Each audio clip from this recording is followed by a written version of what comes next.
Savvy Business Radio, drawing out the best from our guests with our host, Christina Nichman. Our guest today is Debra Atkinson. Flippin' 50 is for women who want energy, vitality in the second and better half of their lives. Today, Debra shares some of her top tips for keeping healthy over 50, and you can find out more about Debra at flippin50.com. Hi, Debra. Welcome to Savvy Business Radio. I'm so blessed to have you here today. How are you? I'm fantastic. So glad to be here. Thanks for having me. Oh, you betcha. Our good friend Joshua introduced us. And I love that he introduced us because I told you before the interview that I started, now it's probably a year ago, I started this new lifestyle change. And it's a lifestyle. People think diet or fitness is something that, I just do to get skinny. But I was so fatigued, had hyperthyroidism. They were about to say we have to rip your thyroid out. And I was like, I don't think so. And I actually had a guest come on who's a nutritionist, and he's actually believes that we should be eating more fruit than anything else. And I was like, you know what? He's starting this program online. It'll keep me accountable. Let me join his nutrition program. I did the sunlight diet, we called it. And really, basically, it's eating anything the sunlight touches. Nice. Yeah, anything that isn't packaged.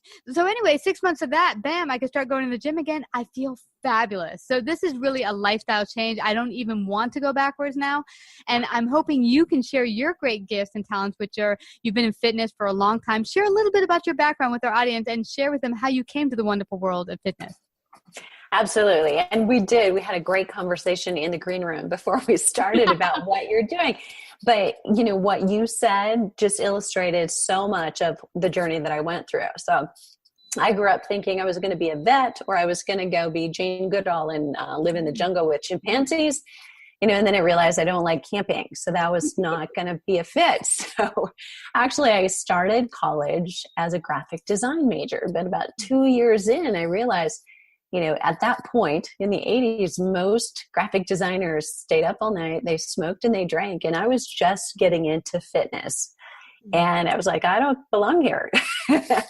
And I put one foot in physical education, and I had some great instructors. And what I really got out of it was the way they made me feel.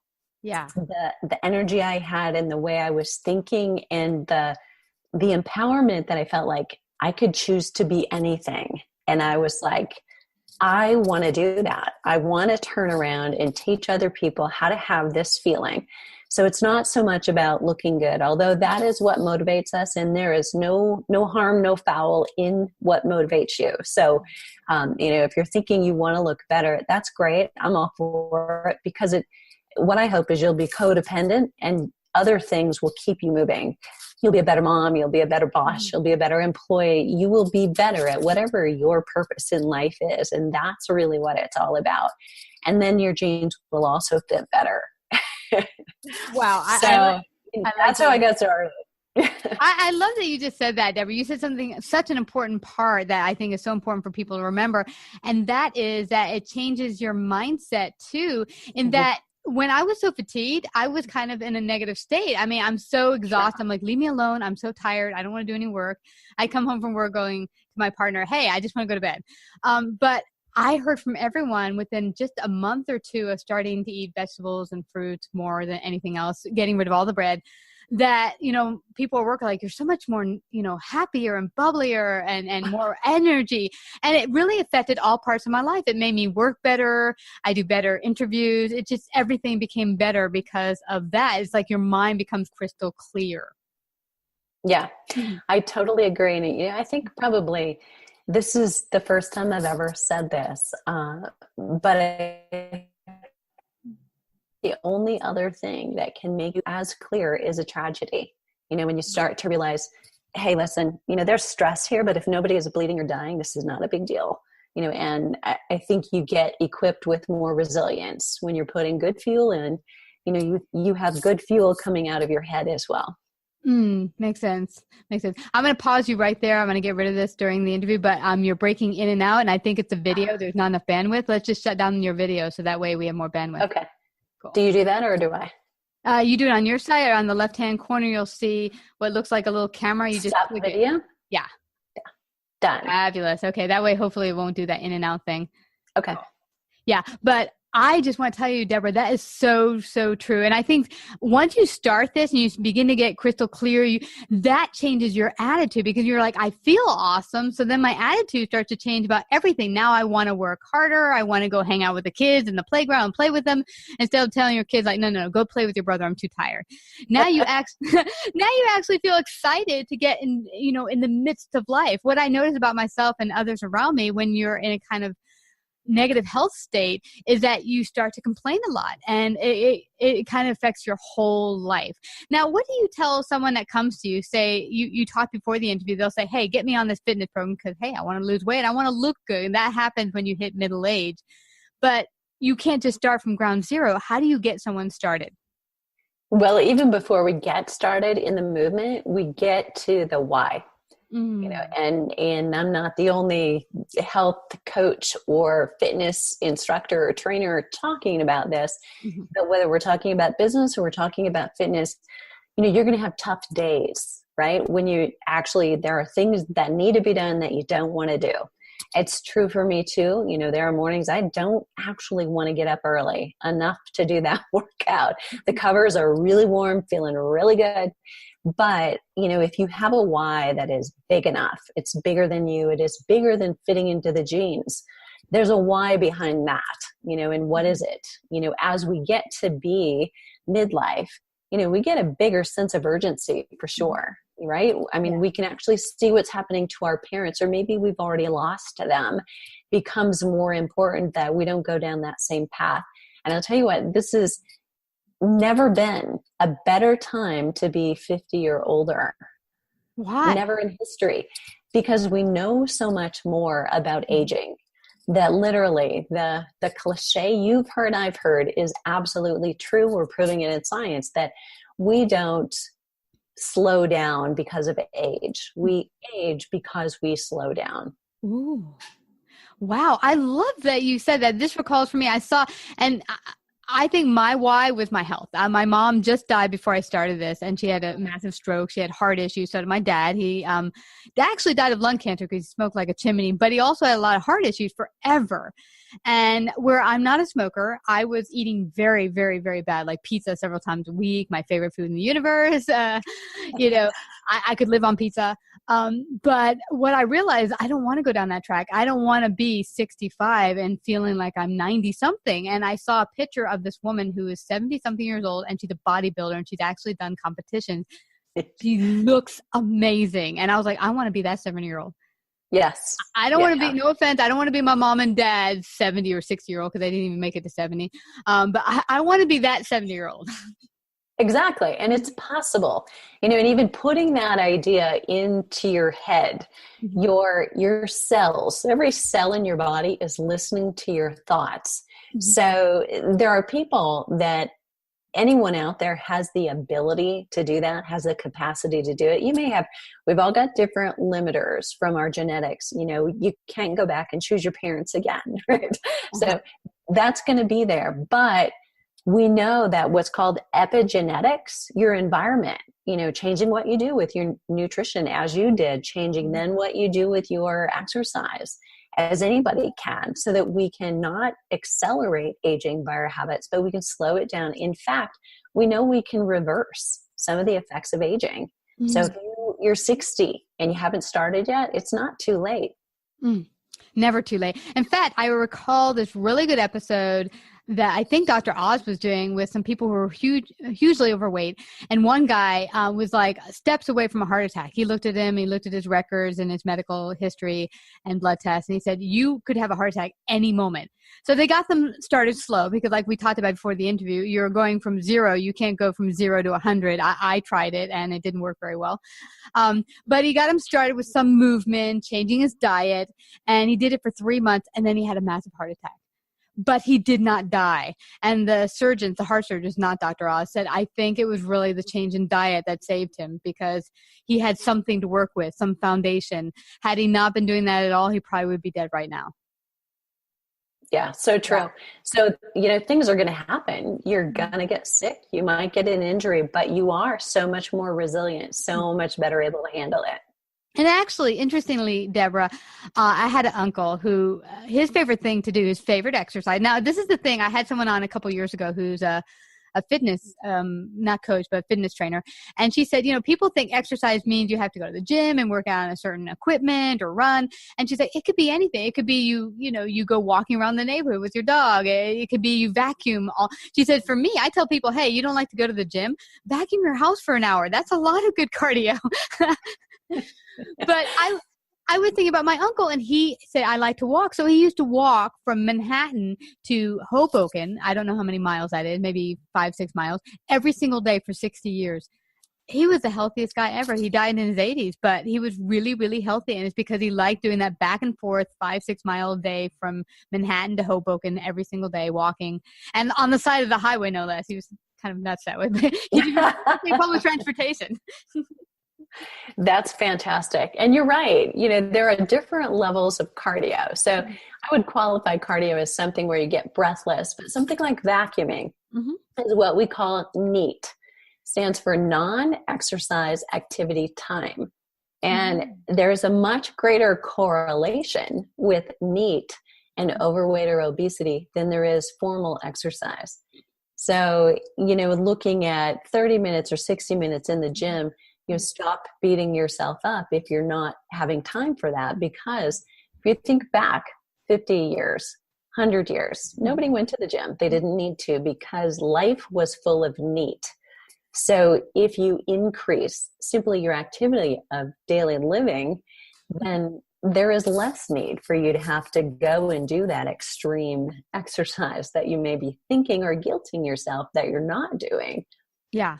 And explain for me, now I don't know how this works, Deborah, but I've heard trainers tell me that necessarily going on an elliptical machine or running on a treadmill and doing it an hour or 2 hours a day is really not beneficial. You've got to mix it up. Why is that important to kind of mix it up and not just do one routine over and over again? Yeah, great question. So a couple of things here. So first of all, in looking at women in particular, because we've got many more hormones to deal with than men do, and men are still prone to this as well. And then in midlife, it's even more crucial that kind of exercise, long, slow, what I call slogging, whether you're actually jogging or you're doing elliptical, we used to call it the hour of power. You're increasing and accelerating your aging. Whoa. So, yes, exactly.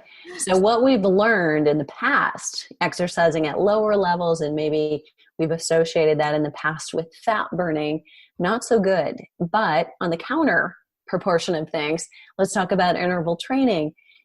Doing 1 to 2 times of interval training for short duration is good. What we tend to do here in America is think more is better. And so I'll find a lot of people doing daily high intensity exercise, and actually that too can accelerate aging. What we're looking for is the sweet spot where we use cortisol the way it was meant to be used. We were supposed to, run from being dinner, right? Or run to get dinner. So, we have little stressors and then they're over. But in our chronic stressed world, when we exercise too much too long, or we do it too high intensity too frequently, both of those also add to our cortisol. And when you have stress and cortisol, your body will hold on to fat, store fat better, but burn fat less. Wow, that's a little scary. And it's interesting because I used to go, this is way many years ago, maybe 15, 20 years ago. I used to go to New York Sports Club and bust my chops doing the elliptical or the treadmill, but running so fast, I would hit like 160, 170. And the trainer came by and said, you're going to have a heart attack. What are you doing to your heart? It's like, but my idea was just that. If I'm pushing harder, I'm doing more for my body. It's like, you're hurting your body. And I didn't see that at the time. Now, get this, Deborah. I started, like I was telling you, this new fitness program where I had this one class, my favorite class. It's interval training. And what it basically means, he'll do a high spurt of maybe 5 minutes of cardio or a couple minutes of cardio that is super kick butt. And then he'll do some weightlifting, and then we'll be on our stomach doing the core, and then we'll be back up doing some more running or jumping jacks. And it's my favorite class. I feel the best after that class. And you think, well, I didn't do that much. I only did 4 sets of, 2 minutes of high intensity. But it really, really is worth it. I think it's a big indication of why I've lost that 35 pounds I told you about. Exactly. And one of the biggest things in that is you get a smile on your face, right? I can tell you're liking it. You love it. It's your favorite. So those are big things.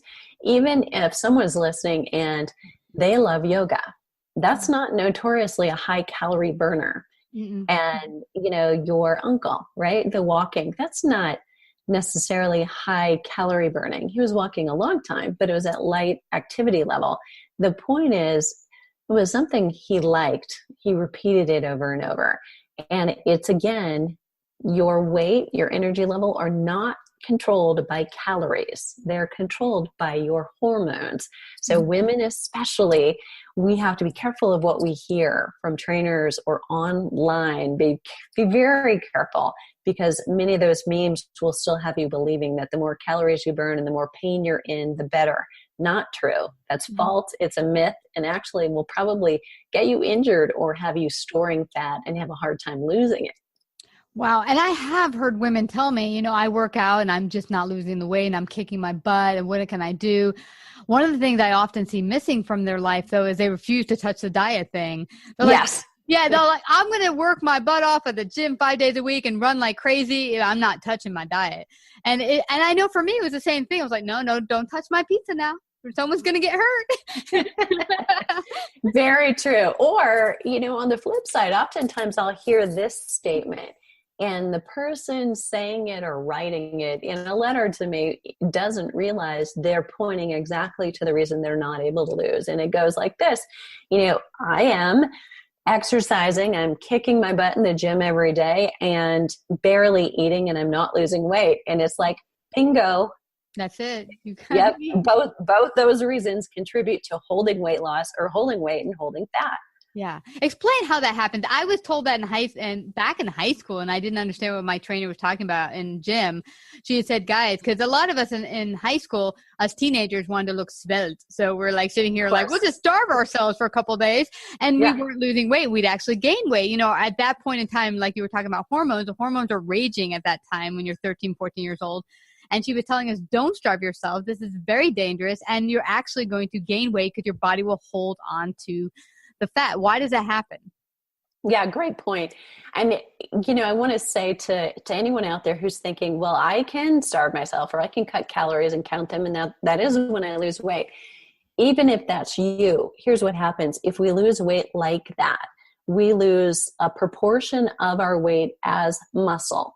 When we regain, because none of us can really sustain that, starving ourselves, right? We're going to get back to eating. If you cut out pizza for 3 months, right? That's your favorite food. You're going to get back to it eventually because it's all you can think about. If you said, I can't have that. Yeah. When we regain 100% fat. So think about that. You lose a percentage of muscle. And let's say at best, it's only 15% of your weight loss. But at worst, many people are losing up to 50% muscle when they lose weight. And if you regain 100% fat over time, if you cycle through that again and again, and then you get to 50, you have made yourself fatter, even if your weight is the same, just by default. Make sense? Oh my gosh, this is really, really, really wow. Because I recall, I've been having the thyroid issue back and forth for the past 10 years.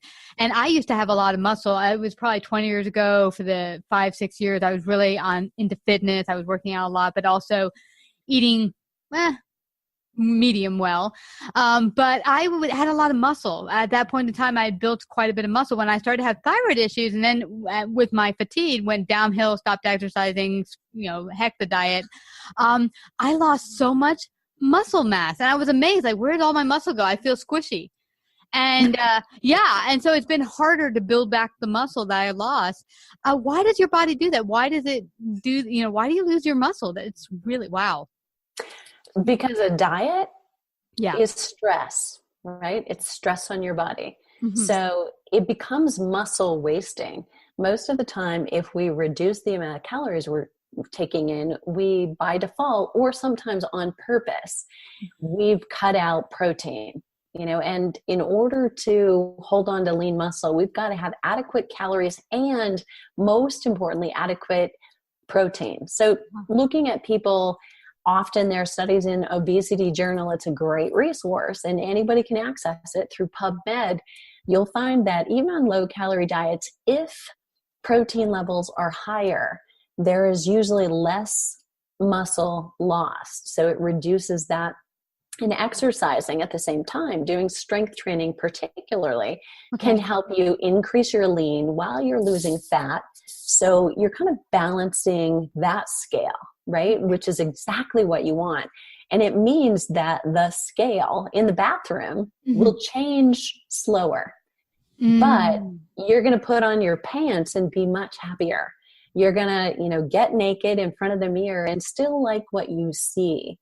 Because you're holding on to that lean muscle mass. So I know so many women, men too, but women in particular, are attached to that scale and give up their power to it. But it's really not that you want to lose weight. You want to lose fat, or you want to gain lean, or both. And you really want to look and feel better. I mean, that ultimately is what we all want. And probably if you were there, you would care less what the number on the scale was. Yes. I stopped looking because I found when I first started, doing especially adding the weightlifting, that I actually gained weight. And I was like, whoa, I'm going to stop going on that scale. That's freaking me out. But no, like you said, I actually, my pants are still looser. And I just this week, I put on a pair of pants about 2 years ago. I was on the outer rung of the belt, the last hole. And now I had to use all the way to the opposite end, the last hole. So I'm 6 rungs in. I'm like, whoa, that's awesome. So that makes me feel good. And I feel good in the pants. I feel good in my body. But what is strength training in particular? I'm not sure what that is. Strength training is really any form of resistance exercise. And I could have just given you a definition that still leaves you going, what? So there you go. So strength training is overloading the muscle. Major muscles are the most important to us for metabolism boosting. So it's overloading the muscle in a way that you reach temporary fatigue, or what we call even temporary failure during exercise, so that between that and your next session, your body super compensates. So essentially you lift to the point that it's too heavy, I can't lift another one. And what happens is your body, the wisdom of the body, allows you, if you've got adequate nutrition and you take adequate rest, for the muscle to get stronger. And it recruits more muscle fibers, so a bigger number of fibers, and they can also get slightly larger. So ladies, don't let that scare you. We're not talking about bulking up, and I know that's a huge fear, but the truth is, especially at midlife and beyond, you just don't have the hormones in order to bulk up. You are going to be much more easily toning and getting the definition that you want, but staying stronger, having better posture, and looking better, in every way that you possibly can. So my favorite for resistance training or strength training is actually dumbbells, machine weights, something that actually you're lifting something heavy. There are all kinds of props and tools, but the key for getting the best result is you must reach muscle fatigue. And with some other props and tools, that can be a challenge. Doing yoga, you're using your own body weight, right? Or if you're using a suspension tool, and not to throw any brand names under the bus, but I'm going to mention TRX is a common one. Those props are great, but sometimes it's hard to reach fatigue using those. And it's really fatigue that boosts your muscle and helps metabolism, and also boosts bone density, which is important. If you're 70 or 80, you have to have good bone density in order to have the good muscle. You have to have the good muscle to have the bone density. So you need them both. Yeah, I love that you talked about this and brought this up, because I found for myself, I'm working in the gym, and there's some really good trainers in our gym, and they'll say to us, hey, keep pushing. I know in your house, if you're doing this, you're not going to keep doing these push-ups. You're going to stop before you get to the point of shakiness or fatigue. So keep it up. This is when you're really, really increasing your muscle mass and really helping you build that strength. And I found for me, though, one of the trainers said to me, you don't want to get to pain, because that means you're doing something wrong, but you do want to get to burn or where your muscle's starting to shake. Right. And it's really the last one where oftentimes you feel like you start to cheat You can feel if you're, say, doing a push-up, Yes. your shoulders start to creep toward your ears, right? Or there's a little momentum there. That's the last one you can do really well. And I'm just going to make sure we get specific. So the strength is not actually happening while you're doing that fatiguing. The strength happens between sessions. So exercise provides the opportunity for fitness. The fitness and the increased strength or duration or endurance happen between sessions. So that means adequate recovery and rest are equally important to the workout. Wow. I like that you mentioned this too, because my trainers at the gym were saying you can't do this every day. You can't come work out. I mean, you can come do maybe a little cardio in between of your weightlifting, because I do one, weightlifting and then move on to the cardio. But they don't want to see you doing weightlifting every day, because you're not giving your body time to re-heal itself in between the workouts. Absolutely. Yeah. So now you talked about sleep, and that's one thing. I was ready to go to the gym yesterday, but because I had to work really late on Savvy stuff the night before, I would have gotten 4 hours. And I got up early on Friday to go work out, and my whole body screamed, "There's no way you can go work out right now." And it wasn't just laziness. It was like total fatigue in my whole body. And so I was like, I got to lay down.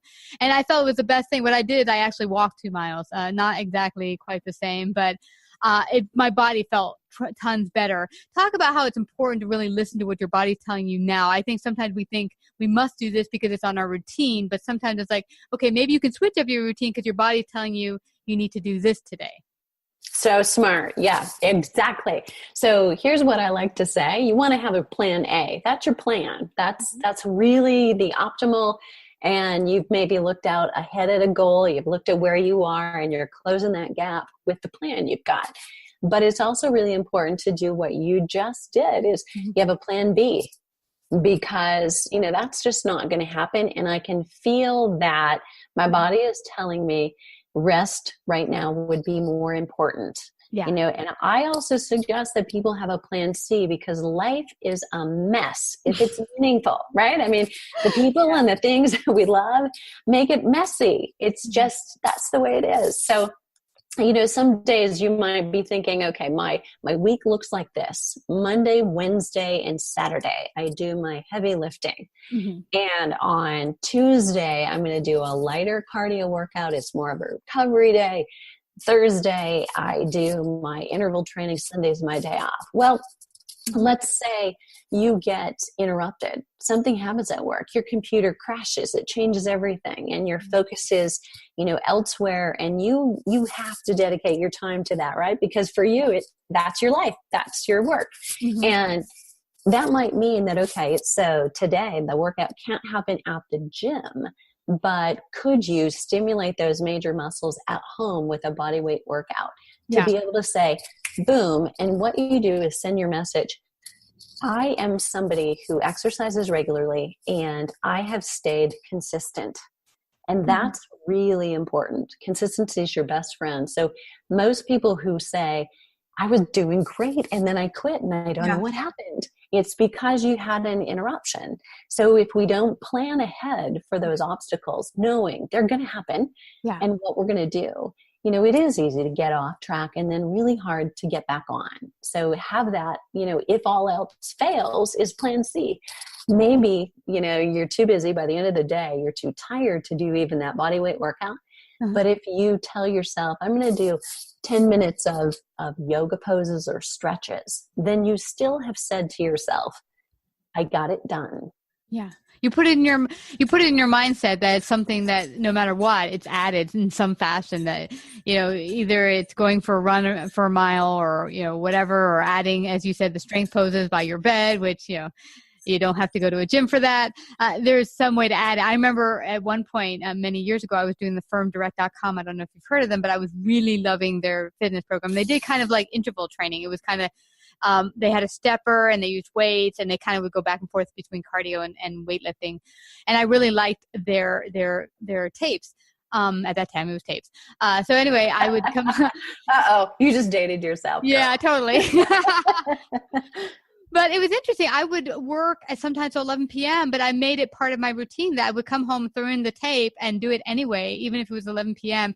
And then immediately, even if it was a half hour, do the tape, not think about it. Don't start, putting in your head, oh, I'm so tired. Because the minute you start thinking about it and then rationalizing excuses, it's like, it's over. So it's like, Right. turn to the tape, don't think, do it. Run to the shower, go to bed, and then, start all over. But yeah, it's like sometimes when you keep thinking about it, oh, I'm so tired. Oh, I can't do this. Oh, and then, but you just run a long cycle to not doing it. Yeah. Oh, you're so right. And that was so great. And I think, having people say, okay, the 10-minute rule is always a good one. If you're just not sure, I'm not really feeling like it, but a lot of people don't feel like it until they get into that first 10 minutes. So yeah. If you only promise yourself, all I have to do is 10 minutes. And if after 10 minutes, I don't feel better and more engaged, ready to do it, then I can stop. If you give yourself that out, most often by 10 minutes, we've already changed your blood chemistry. We've changed your serotonin levels, your feel-good hormones are already coming out. You don't have a lot of endorphins. Yeah, we talk about those a lot, but it takes a little longer for them to come out. But you're already probably body's warmed up, your aches and pains are better, your head, you're starting to think less about the problems of your day and more about, oh yeah, this feels good, and stress starts to melt. Most often you're going to go for it, or you will know, you know what, actually I may be coming down with something, it's not feeling good, and I'm going to stop. Yeah. And I felt that myself during the flu season this past fall. People were just sharing it about the office. And it's interesting. I started to feel nice, right? Yeah, I know. It's like, thank you guys, that little gift. But I found myself that, one of the weightlifting classes I did, I really pushed myself. And then afterward, I felt like I am totally crushed. I'm 2 seconds away from getting this. And then I just totally started to nurture myself. I went home, took a long shower, and ate really healthy, took some soup and went straight to bed. And you can start to nurture yourself that way, but pay attention that, okay, my body's starting to tell me I'm fatigued, I'm heading for this, whatever is going around the office, and then just nurture yourself back to health. Yeah, exactly. Yeah. Well, this has been tremendous. I'm really hoping it'll engage everyone out there, because now we're hitting towards the middle of the year and people have fallen off that, resolutions wagon of I'm going to fix things and make things better in my body. I'm hoping that this will really engage them to think that no matter where you are, it's a good day to get started is today. And where can they find out more about you, Debra, and work with you? They can find out more about me 2 places. First, flipping50.com, and that's all spelled out. Flipping50, the words, no spaces. And if you go to flipping50TV, flipping50tv.com, you can apply to actually have me address your question, your biggest challenge on an episode of Flipping 50 TV. Awesome. This has been so awesome. I got to go check out that show. I've never seen your show, but awesome. I love the name of your company and your TV show, Flippin' 50. That's right. Let's flip these numbers, baby. Let's go back. Exactly. Well, Debra, I want to thank you again for coming to Savvy Business Radio. Christine, it's been a joy. Thanks so much for having me. Savvy Business Radio broadcasts worldwide via a large podcast network, celebrating business owners, entrepreneurs, influencers, and successful individuals. Find out about our paid sponsorship opportunities or how to become a guest. Call 732-474-7375 or email Christina@savvybusinessradio.com.